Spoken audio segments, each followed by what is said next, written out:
Hello everyone, this is Paris. Welcome to BudgetHolics. In today's video, we're going to talk about investing in stocks versus investing in index funds. I'm going to briefly explain what is what are the pros and the cons of each, what I've been doing, and what I think is the best strategy. If you're interested in personal finance, investing, and wealth building, please hit the like button and subscribe if you're not already subscribed. This helps me immensely with the YouTube algorithm, and it's a free way to support the channel.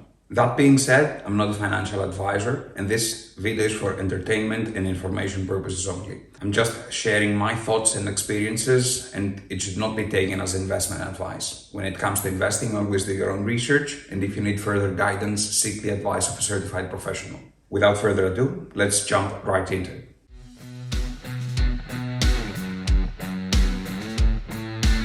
Stocks are in essence ownership titles in a company. When you own a stock, you own part of a company. Choosing the right stock is equally complicated with walking a commercial road and trying to think which is the best store to invest in. There are hundreds, if not thousands, of parameters you need to take into account, including metrics such as the PE ratio, the cash flow, but more importantly, you need to look at the core of the business, what products or services they're making, and the degree to which their business model is sustainable and competitive. When it comes to pros and cons, if you choose the right stock, the major pro is that you can have a huge upside. You can 10x, 100x, or 1000x your money over different time frames. However, if you choose the wrong company, your investment could go all the way down to zero. That's why investors are using something called diversification, which is a method of reducing the risk of your investments. Instead of, for example, investing only in Microsoft, you invest in a number of different tech companies. But you're not limiting yourself to the tech sector. You're also investing in healthcare, industrials, and so on. Thirdly, you're not limiting yourself to one country. That's why so many other YouTubers are talking about Chinese stocks, British stocks, and so on. For many investors, the ultimate form of diversification is investing in index funds. An index fund is a basket of different stocks that you purchase in its entirety. To give you an example, VTI, which stands for Vanguard's Total Stock Market Index ETF, is one of the broadest index funds you can invest in. It tracks the entirety of the US stock market. If you invest in a total stock market index, on the plus side, you're not relying on a single company going bankrupt. Your return will be the average return of the market. On the other side, you'll never be able to beat the market. So VTI is an index fund for those with a low risk appetite. Similarly, another index fund you can look into is VOO. In Roman numerals, VOO stands for 500 and VOO tracks the S&P 500 companies, i.e. the 500 largest companies listed in the New York Stock Exchange and the Nasdaq. If you put $1,000 in VOO, you're buying $61 worth of Apple, $60 worth of Microsoft, and so on. I'll leave a link in the description so you can check the weight of each one of the S&P 500 companies. Now, let's say you invested $8,000 in the S&P 500 in 1980.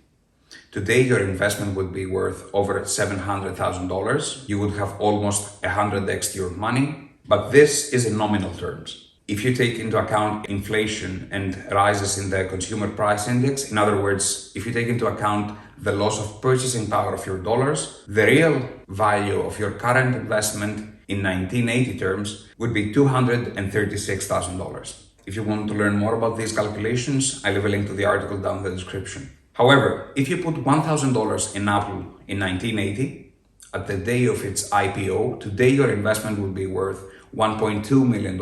So you would have multiplied your initial investment by a factor of 1,200. The problem is that Apple could have just as easily bankrupted. And at that point in time, there was no way of telling. Instead, it became the largest company in the world with a market cap of over $2.4 trillion. When it comes to public companies, I only own stocks. Due to my age and my risk preference, I'm comfortable with a higher degree of risk. And for some reason, I'm okay with reading SEC filings and quarterly reports. When choosing which companies to invest in, although I do look at the numbers, I only invest in companies whose products I'm using or in companies that I think are producing something useful to society, something that will have demand in the future. And by future, I mean in the next 10, 20, or 30 years. And in companies that I think have a competitive advantage over others, or a moat, as some call it. Now, is this right? Although picking individual companies is fun, nowadays it has been oversimplified. You can't just find 5 companies on a YouTube video or on an article and put your money in them blindly. The much safer course of action would be investing in index funds. But don't take it from me, let's hear the GOAT's advice. Maybe you were giving a little bit the wrong lesson because all the questions would naturally tend toward current events. And so this time I went back actually to 1942 when I bought my first stock as an illustration of all the things that have happened since 1942. We've had 14 presidents, 7 Republicans, 7 Democrats. We've had world wars. We had 9/11. We had the Cuban Missile Crisis. We have all kinds of things.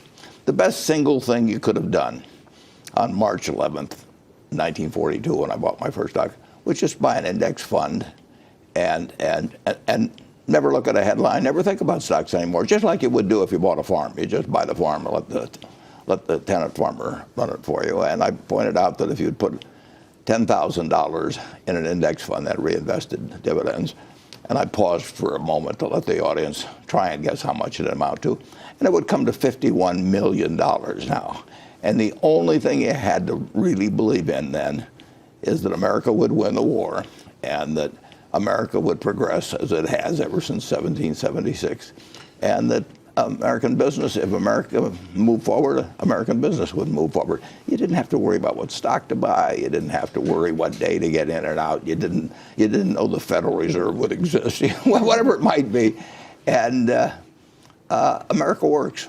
Investing in index funds, it's much safer.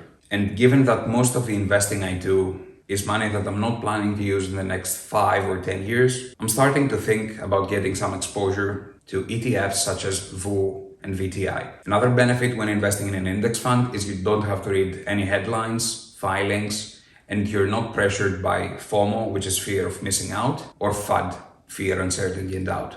Today, you can even automate the process. Every time a paycheck is deposited to your account, you can automate a transfer to a broker and instantly invest in an index fund. Let's say you do this the first day of each month.